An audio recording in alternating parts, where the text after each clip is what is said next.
I was carrying 2 laptops and a thick portfolio when Denise stormed out of her office. Her heels clicked against the marble floor like gunshots. Everyone in the hallway froze. "Camille, where are my son's cupcakes?" Her voice echoed through the consulting firm's pristine corridors. "I told you to pick them up from Sweet Dreams Bakery."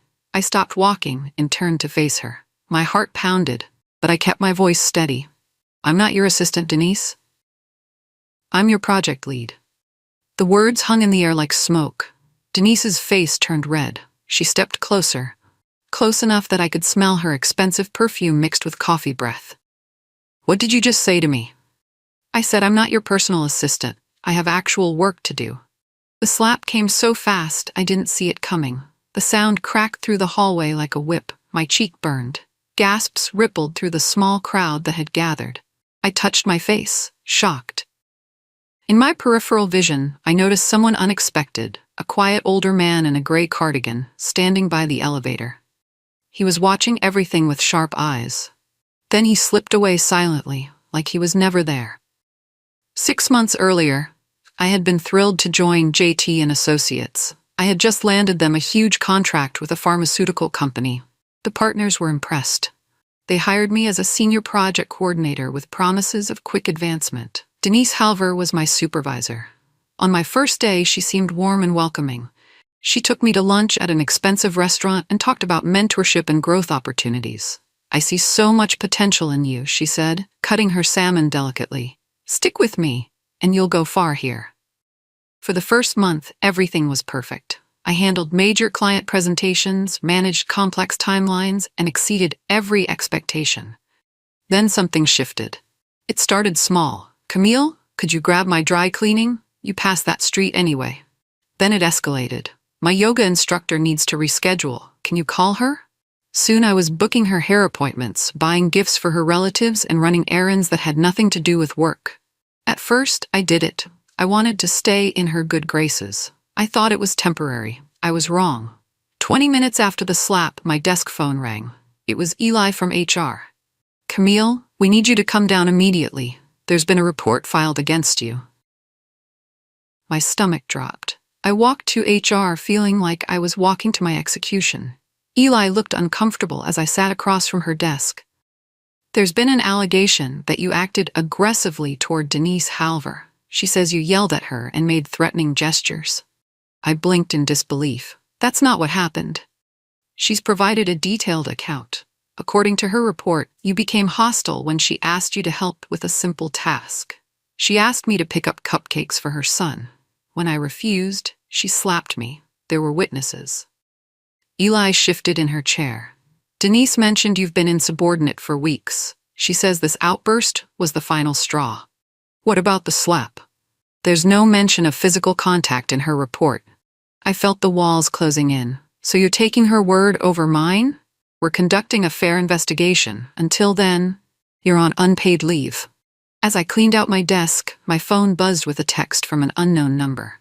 I saw what really happened. She's lying.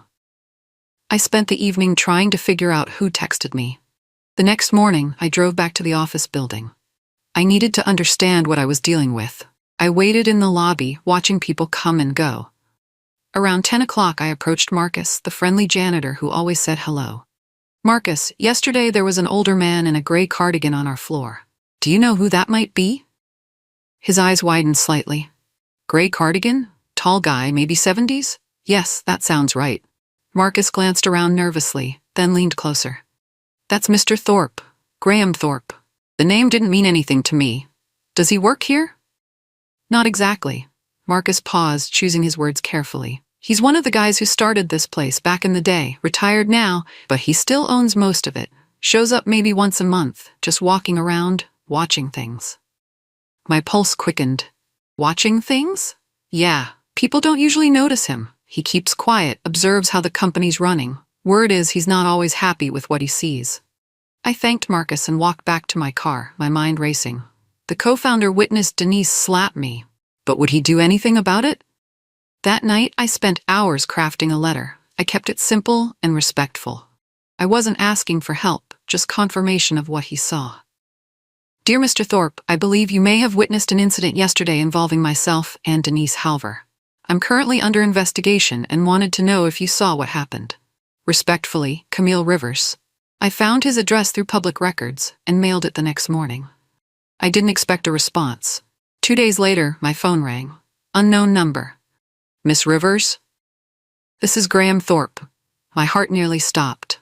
Mr. Thorpe, thank you for calling. I got your letter. Very professional approach. His voice was calm, measured. I want you to know, I saw the whole thing. You did nothing wrong. Relief flooded through me. Thank you. I wasn't sure if that woman struck you for refusing to run personal errands. That's not leadership. That's abuse of power. What should I do? Be patient. Sometimes the best revenge is letting people hang themselves with their own rope. The line went quiet for a moment. I've been watching this company drift away from its values. Yesterday was the final straw. He hung up, leaving me with more questions than answers. I started thinking back to when Denise's attitude toward me changed. It wasn't random. It happened right after the Meridian Industries presentation.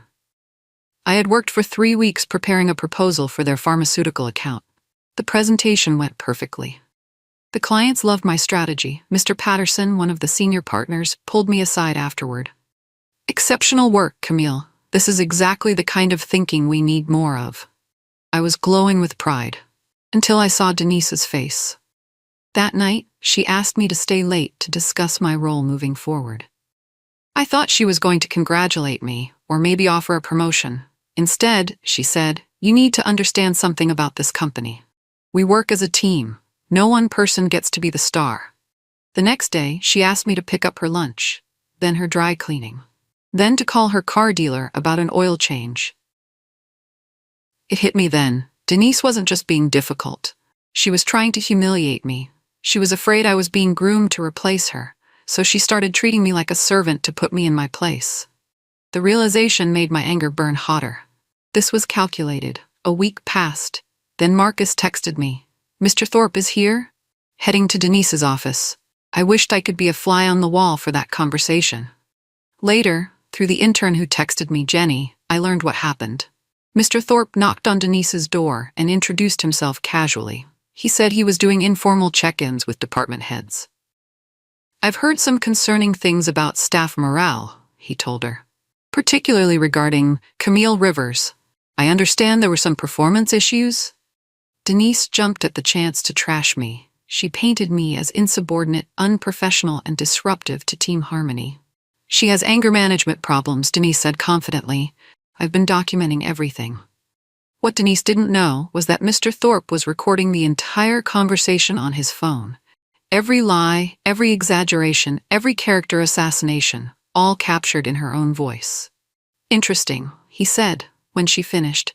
"Thank you for your time." As he left, Denise probably felt victorious. She had no idea the harm she had just caused herself. Jenny's text ended with, "He looked really angry," when he walked out. The next Monday, every department head received an email with an unusual subject line, "Culture Erosion from the Top Down, a Founder's Perspective." Jenny forwarded it to me. I read it 3 times. To the leadership team, after 30 years building this company, I've returned to find concerning trends in our corporate culture. Leadership should inspire excellence, not demand servitude. When managers confuse authority with dominance, we fail our mission and our people. Effective immediately, I'm requesting a full review of all disciplinary actions taken in the last 6 months. I'm also implementing quarterly culture assessments for all departments.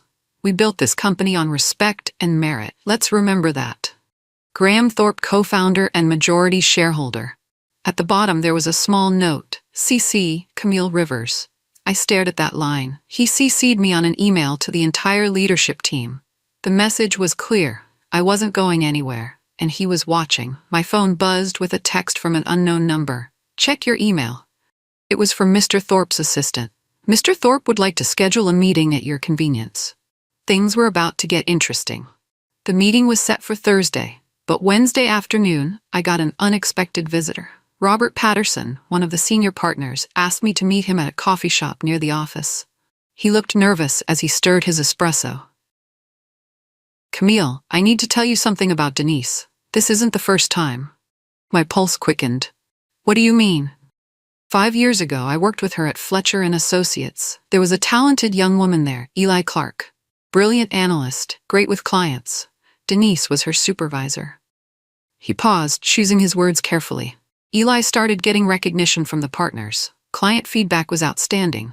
Then strange things started happening. Her work got questioned. Her professionalism was called into doubt. Denise painted her as difficult to work with. What happened to Eli?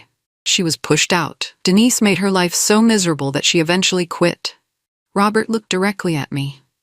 2 years later, Eli won a wrongful termination lawsuit. It turned out Denise had been sabotaging her work and creating a hostile environment. The coffee shop suddenly felt too small. Why are you telling me this? Because when I heard about your situation, it felt familiar. Too familiar. He slid a business card across the table. That's Eli's contact information. She's a partner at a competing firm now. She might be willing to talk. Friday morning, I got a call from Lisa in HR. We had worked together on several projects, and I once helped her daughter with a college application. Camille, I shouldn't be telling you this, she whispered into the phone. But Denise is pushing hard to get your file flagged as problematic employee. If that happens, it could follow you to other firms. My blood ran cold. Based on what? She's saying you have a pattern of insubordination and workplace aggression. She wants it noted that you're unsuitable for client-facing roles. This was worse than I thought. Denise wasn't just trying to get me fired. She was trying to destroy my career entirely. What can I do? Document everything and pray someone upstairs is paying attention. An hour later, my phone rang. It was Mr. Thorpe's assistant again. Mr. Thorpe would like to review your personnel file. He's requesting it from HR today. I almost laughed. While Denise was working to poison my file, the company's founder was demanding to see it. Let's see how her lies would hold up under scrutiny. That afternoon, Jenny texted me. HR just delivered a thick folder to Mr. Thorpe's temporary office. He's been reading it for 2 hours. Over the weekend, I compiled everything. Every email, every performance review, every piece of documentation from my time at JT and Associates. My record was spotless until Denise's recent complaints. I drafted a simple email to the board of directors. Dear board members, I have been accused of workplace aggression and insubordination. Please find attached my complete performance record for your review. You'll notice 5 consecutive excellent reviews, client testimonials, and documented project successes. I'm also attaching a list of tasks outside my job description that I was repeatedly asked to perform, including personal errands for my supervisor. I believe in transparency and look forward to a fair resolution. Respectfully, Camille Rivers. I attached everything: performance reviews, client emails, even a detailed log of every personal errand Denise asked me to do, with dates and times. I sent it Monday morning and copied Mr. Thorpe. Within an hour, I got a response from board member Helen Morrison. Thank you for this comprehensive documentation. We take these matters seriously. 2 hours later, Jenny texted, emergency meeting in the conference room. Denise just got called upstairs. The wheels were in motion. Wednesday afternoon, I got the call I had been waiting for. Miss Rivers, this is Graham Thorpe. Could you come in tomorrow at 2 o'clock? The board would like to speak with you. My hands shook as I dressed for the meeting. I chose a simple navy suit and practiced staying calm. The boardroom was intimidating, all glass and polished wood. Mr. Gore, Thorpe sat at the head of the table. Denise was already there, looking confident but alert. Thank you for coming, Camille, Mr. Thorpe said. We'd like you to walk us through the events of last Tuesday. I told my story simply and clearly. No emotion, just facts. Denise's face got redder with each detail. When I finished, Mr. Thorpe nodded to someone behind me. A screen descended from the ceiling. We have security footage from the hallway camera, he said. The video showed everything. Denise storming out, our conversation, and then, clear as day, her hand striking my face. The sound didn't carry, but the visual was undeniable. Denise went pale. That camera hasn't worked in months, she whispered. We had it repaired 2 weeks ago, Mr. Thorpe replied calmly. Interesting that you knew it was broken. The room fell silent. The board placed Denise on immediate temporary leave pending a full investigation. They offered me my position back with a raise and a formal apology. But I surprised them. I appreciate the offer, but I need to see how you handle this situation before I decide about my future here. Mr. Thorpe raised an eyebrow. What do you mean? You've seen who Denise is. Now show me who you are. The room was quiet. Finally, Helen Morrison spoke. What would it take to restore your confidence in this company? A real commitment to cultural change, not just policies on paper, but actual accountability. And I want to help build that. What are you proposing? Let me consult on culture rebuilding. I'll work with leadership, review policies, and help create an environment where this never happens again. They agreed to my terms. I would return as a consultant with a mandate to assess and improve company culture. It was more power than I had ever had, and exactly what this place needed. As we left the boardroom, Mr. Thorpe pulled me aside. Smart move. Always negotiate from strength. My first day back as a consultant, I noticed the difference immediately. People looked at me with respect instead of pity. Denise's office was empty, her nameplate already removed. I started with individual interviews. One by one, employees shared their experiences. The stories were eye-opening. Marcus told me about managers who barely acknowledged support staff. Jenny described being yelled at for asking questions. Tom from accounting mentioned feeling invisible despite handling millions in client funds. But it was Amanda, a junior associate, who provided the most damning evidence. Last month, I was in Denise's office when you called, she said quietly. After she hung up, she said, "That peasant with a pretty resume thinks she can challenge me." Did you document that? Amanda nodded nervously and pulled out her phone. I was so shocked that I made a voice memo about it afterward. I thought about reporting it, but I was scared. She played the recording. Her own voice, shaky with emotion, recounting Denise's exact words and the context. Would you be willing to share this with the board? If it helps, yes. I was building a case that went far beyond one slap. This was about a pattern of toxic leadership that had been poisoning the entire workplace. By Friday, I had interviewed 37 employees across all departments. The patterns were clear and disturbing. I designed an anonymous cultural assessment survey. The questions were carefully crafted to identify toxic behaviors without being leading. The results came back the following week. Every department showed concerning trends, but one stood out as dramatically worse than the rest: Denise's department. Employee satisfaction, 2.1 out of 10. Trust in leadership, 1.8 out of 10. Likelihood to recommend company as employer, 1.3 out of 10. The comments were devastating. My supervisor treats me like a servant. I'm afraid to speak up about anything. Leadership here confuses fear with respect. I'm looking for another job. When I presented these findings to the board, the silence was deafening. How did we not know? Helen asked. Because the people suffering had no safe way to report it, I replied. And the people causing it were good at managing up while terrorizing down. Mr. Thorpe leaned forward. What's your recommendation? Zero tolerance for abuse of power. Clear reporting channels, and leadership training that focuses on emotional intelligence, not just business metrics. They approved all my recommendations unanimously. The legal department sent Denise a formal notification. She had two choices: resign quietly with a severance package or face a formal disciplinary hearing that could result in termination for cause. She chose to fight. The hearing was scheduled for the following Friday. I was asked to testify, along with Amanda, Jenny, and 3 other employees who experienced or witnessed inappropriate behavior. But Denise wasn't going down without a fight. 2 days before the hearing, she filed a counter-complaint alleging that I had been colluding with Mr. Thorpe to orchestrate her downfall. Her lawyer argued that my relationship with the co-founder represented a conflict of interest and that my testimony should be dismissed. It was a desperate move, but it could work if I couldn't prove my integrity.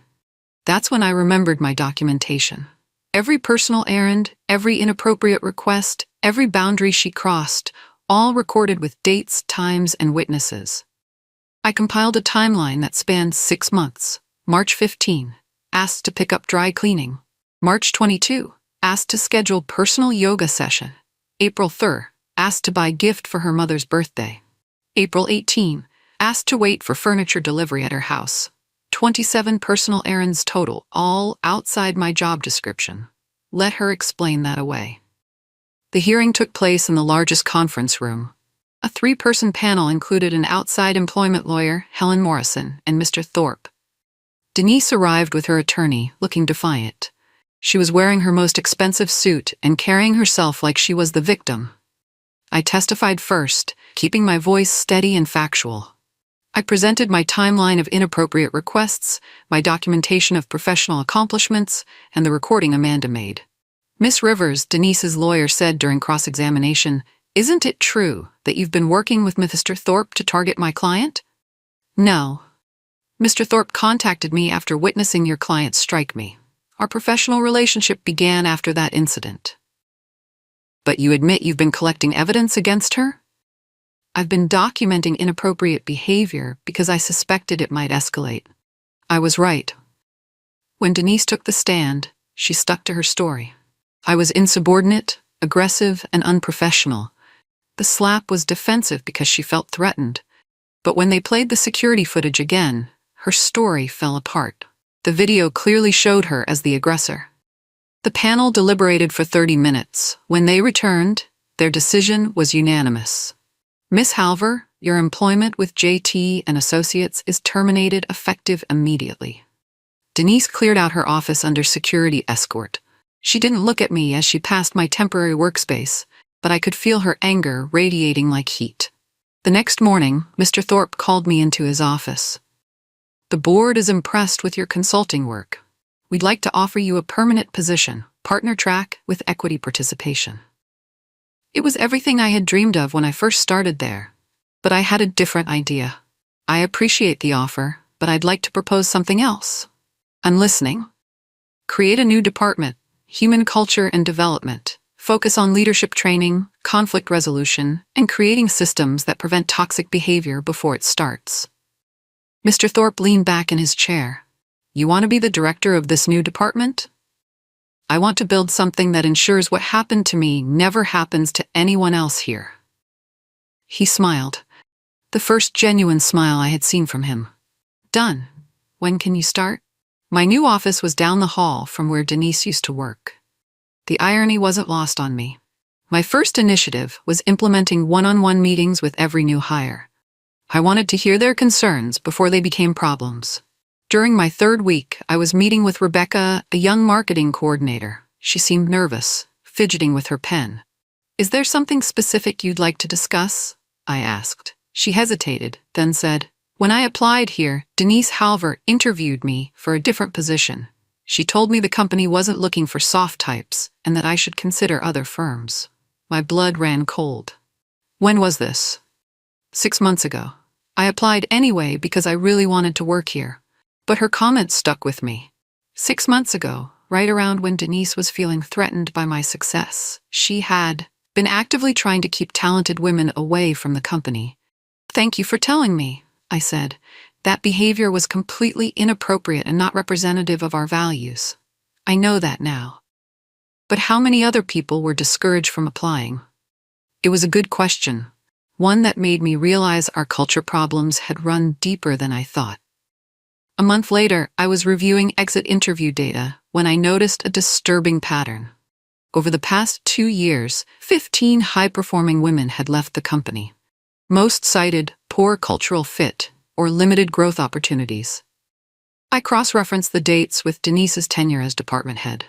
The correlation was unmistakable. When I presented this data to the board, Mr. Thorpe looked genuinely pained. "How much talent did we lose because of one person's insecurity?" he asked. 15 confirmed departures, probably more who didn't apply in the first place. "What's the financial impact?" I had done the math. Recruitment costs, training investments, lost productivity, and missed opportunities, approximately $2.3 million over 2 years. The room fell silent. "Moving forward," I continued, "I recommend we reach out to these former employees. Some might be interested in returning under new leadership." Helen nodded. "Make it happen." Within weeks, 3 former employees returned. 2 others accepted consulting contracts. The brain drain Denise created was slowly being reversed. But the real victory wasn't the returning talent, it was the message we were sending. JT and Associates was serious about change. 6 months into my new role, I had transformed how the company operated. We had clear reporting channels, mandatory leadership training, and regular culture assessments. The results spoke for themselves. Employee satisfaction was up 40%. Turnover was down 60%. Client feedback mentioned our positive energy and collaborative spirit. But today was special. Today, the board voted on partnership promotions. I was standing in the same conference room where I had testified against Denise, but this time, I was there to claim my future. Camille Rivers, Mr. Thorpe announced, for exceptional leadership in cultural transformation and significant contribution to company growth, the board unanimously approves your promotion to partner. The room erupted in applause. Through the glass wall, I could see employees gathered in the hallway, cheering. Later, as I was updating my LinkedIn profile, I got a text from an unknown number. "Congratulations on your promotion. You deserve it. Eli Chen." Robert Patterson had given her my number. The woman Denise had driven out of her previous job was celebrating my victory. It felt like the circle was complete. For my partnership ceremony, I invited my mother. She took time off work and flew in from Ohio. As we walked into the office building together, she squeezed my hand. "Remember when you called me crying after that woman slapped you?" she said. "You said you'd never be someone's assistant again." "I remember. Look at you now." The ceremony was simple but meaningful. My name went on the wall alongside the other partners. Camille Rivers, Partner, Human Culture and Development. During my speech, I thanked Mr. Thorpe for believing in accountability. I thanked my colleagues for supporting change, and I thanked Denise, without naming her, for teaching me the importance of standing up for what was right. Sometimes, I said, the worst behavior reveals the best opportunities. This company didn't just give me a second chance, it gave me a chance to build something better. After the ceremony, Mr. Thorpe pulled me aside. "I have something for you," he said, handing me an envelope. Inside was a legal document. I scanned it quickly, then read it again more slowly. "You're giving me shares in the company?" 10%, to be fully vested when you made partner. He smiled. "I told you I'd been watching this place drift from its values. You helped bring it back." That evening, I was in my new office, twice the size of my old one, with windows overlooking the city. I was reviewing applications for my expanding department when I noticed something. A handwritten note at the bottom of one resume. "Miss Rivers, I heard about the cultural changes at JT and Associates. As someone who experienced workplace bullying at my last job, I'd love to be part of building a better environment." It was from Maria Santos, a recent MBA graduate with impressive credentials. But it was her personal note that caught my attention. I called her the next day and learned her story. Her previous supervisor had been demanding and demeaning, forcing her to quit without another job lined up. "I believe in second chances," I told her during the interview, "for companies and for people." I hired her as my first departmental coordinator. On her first day, she told me something that made my heart full. "My little sister is starting her career next year. I want to be able to tell her that there are places where hard work matters more than office politics." "You can tell her that now," I replied. Maria became an incredible asset, bringing fresh ideas and passionate advocacy for fair treatment. 1 year after my promotion, JT and Associates won 3 industry awards for workplace excellence. We were featured in a business magazine article titled "Culture Revolution: How One Company Turned Toxic Leadership into Transformational Change." The article didn't mention Denise by name, but it told our story, how documenting inappropriate behavior and standing up to abuse led to systematic improvements. I got emails from professionals across the country sharing their own stories and asking for advice. Some were dealing with difficult supervisors, others were trying to implement cultural changes at their own companies. One email stood out. It was from a young woman in Seattle. "Miss Rivers, I read about your experience and wanted you to know that it gave me courage to report my supervisor's inappropriate behavior. I documented everything, just like you did. Today, HR took action. Thank you for showing that standing up for yourself can lead to positive change." These messages reminded me why this work mattered. It wasn't just about one company or one bad supervisor. It was about changing how we treated each other in professional environments. That morning, I had walked past the lobby and stopped at our new company mission statement, framed in elegant lettering. "You've seen who she is, now show me who you are." Those were my words, from the email I sent to the board during my darkest moment. Now they guided our entire organization. Mr. Thorpe had insisted on making them our official motto. "It captures something essential," he said. "Character is revealed in how we respond to others' character." That day, I was interviewing candidates for a new position, Director of Conflict Resolution. It was a role that wouldn't have existed 2 years earlier. Now it was essential to our mission. My phone buzzed with a text from Jenny, who is now my assistant.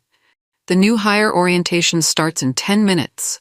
Ready to change more lives?" I gathered my materials and headed to the conference room. 15 new employees were waiting, representing different departments and experience levels. "Welcome to JT and Associates," I began. "Before we talk about policies and procedures, I want you to know something important. This company believes that how we treat each other matters as much as the work we produce." I looked around the room at eager faces, people starting new chapters, trusting us with their careers. If you ever feel disrespected or mistreated, you have multiple ways to report it. We take every complaint seriously, and we believe that everyone deserves to work with dignity. A young man raised his hand. "What if the problem is with a supervisor?" I smiled, remembering my own fear and uncertainty.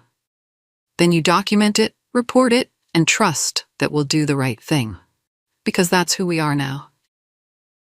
As I continued the orientation, I thought about Denise. I didn't know where she was or what she was doing.